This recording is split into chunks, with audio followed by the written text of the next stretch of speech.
நாசாவுடன் இணைந்து இஸ்ரோ தயாரித்துள்ள நிசார் செயற்கைக்கோள் வரும் 30ஆம் தேதி விண்ணில் ஏவப்படும் என அறிவிக்கப்பட்டுள்ளது. முதல் முறையாக நாசாவுடன் இணைந்து பூமியை கண்காணிக்கும் செயற்கைக்கோளை இஸ்ரோ தயாரித்துள்ளது.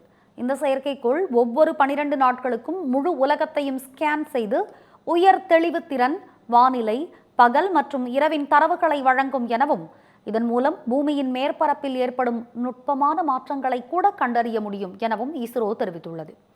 கடல், பனி கண்காணிப்பு, கப்பலை கண்டறிதல், புயல் கண்காணிப்பு, மண் ஈரப்பத மாற்றங்கள், பேரிடர் மீட்பு உள்ளிட்ட பல முக்கிய பணிகளை மேற்கொள்ளும் வகையிலும் வடிவமைக்கப்பட்டுள்ளது. இந்த செயற்கைக்கோள் வரும் 30ஆம் தேதி ஸ்ரீஹரிகோட்டா விண்வெளி மையத்திலிருந்து விண்ணில் ஏவப்படும் என்று இஸ்ரோ தெரிவித்துள்ளது.